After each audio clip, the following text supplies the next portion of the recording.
TNSTC தமிழக அரசு போக்குவரத்து கழகங்களில் வந்திருக்க மிக மிக முக்கியமான தகவல்களை பற்றி வீடியோவின் வாயிலாக நம்ம பார்க்கலாம். டிஎன்எஸ்டிசி 2026 காலி பணியிடங்கள். டிரைவர் தனியாக, கண்டக்டர் தனியாக எடுக்க போகிறாங்க.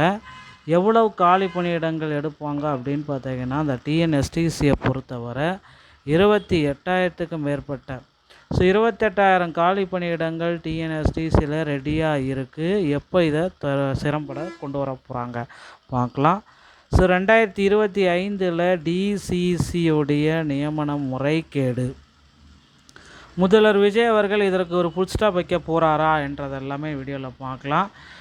தமிழக அரசு போக்குவரத்து கழகங்களில் நீங்கள் டிரைவிங் லைசன்ஸ், ஓகேங்களா, டிரைவிங் லைசன்ஸ் மற்றும் கண்டக்டர் லைசன்ஸ் எப்படி வாங்குவது, ஓகேங்களா, இதை தெரிஞ்சுக்கணும்.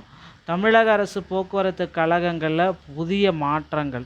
வெற்றி பயணம் டிஎன்எஸ்டிசியில் மகளிருக்கு வெற்றி பயணம். டிஎன்எஸ்டிசி மகளிருடைய வெற்றி பயணம் திட்டம் எப்போ துவங்க போகிறாங்க? தமிழக அரசு போக்குவரத்து கழகங்களில் டிரைவர், கண்டக்டர் இந்த பணியிடங்களை தனித்தனியாக எடுக்க போகிறாங்க, ஓகேங்களா. டிரைவர் தனியாக, டிரைவர் ஒரு 20,000 பேரும், கண்டக்டர் ஒரு 8,000 பேரும் தனித்தனியாக எடுக்க போகிறாங்க. அதுவும் நேரடி நியமனம் மூலமாக. நேரடி நியமனத்தின் மூலமாக டிரைவர் தனியாக, கண்டக்டர் தனியாக எடுக்க போகிறாங்க. கன்ஃபார்மாக இது நடக்கும். அதனால் இப்போ இருந்தே நீங்கள் உங்களை தயார்படுத்தி கொள்ளுங்கள். நேரடி நியமனங்கள் மூலமாக டிரைவர் தனியாக, கண்டக்டர் தனியாக போக்குவரத்து கழகங்களில் எடுக்க போகிறாங்க.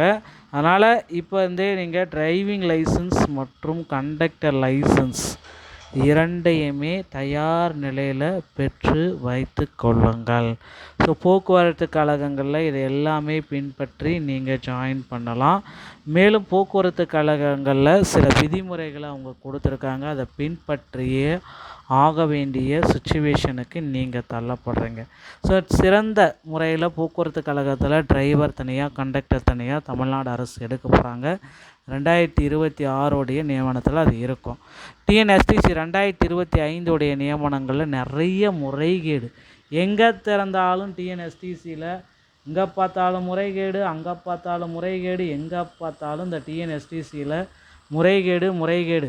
இந்த முறைகேடுகளுக்கு எப்பொழுது ஃபுல் ஸ்டாப் வைக்குவாங்க அப்படின்றது இன்னும் பார்த்திங்கன்னா கிளாரிட்டியான பதில்கள் இதுவரை வரலை. டிஎன்எஸ்டிசியோடைய முக்கியமான அப்டேட்டுகள் அனைத்துமே கண்டிப்பாக 100% இந்த தமிழக பட்ஜெட், இடைக்கால பட்ஜெட் ஆகஸ்ட் 5 கிடைக்கும் அப்படின்றத நிச்சயமாக நம்ம எதிர்பார்க்கலாம். ஆகஸ்ட் 5 முதல் தமிழக பட்ஜெட்டில் போக்குவரத்து துறைக்கு எவ்வளவு நிதி ஒதுக்கீடு செஞ்சுருக்காங்க, யாரெல்லாம் இதில் தயாராக இருக்காங்க என்பதை எல்லாமே பார்க்கலாம். புதிய நியமனங்களை எந்த அளவுக்கு எடுக்க போகிறாங்க என்பதை பற்றி எல்லாமே இந்த வீடியோவில் பார்க்கலாம். அது மட்டுமே கிடையாது, மகளிருடைய வெற்றி பயணம் திட்டத்தை முதல்வர் விஜய் அவர்கள் விரைவில் துவங்கி வைக்கிறாரு. அதுவும் ஆகஸ்ட் 5 துவக்கத்தில் இருக்கும் அப்படின்றது எல்லோருடைய கருத்து கணிப்புமாக இருக்குது. கண்டிப்பாக போக்குவரத்து கழகத்தில் இந்த விதிமுறைகளை பின்பற்றி ஜாயின் பண்ண மறந்துடாதீங்க மக்களே. இந்த ஒரு வீடியோ பதிவு உங்களுக்கு ரொம்ப ரொம்ப பயனுள்ளதாக இருக்கும் அப்படின்னு நினைக்கிறேன். வீடியோ பிடித்திருந்தால் நீங்கள் நம்முடைய சேனலை சப்ஸ்கிரைப் அண்ட் பெல்லை கிளிக் பண்ணி வச்சுக்கோங்க. நன்றி, வணக்கம்.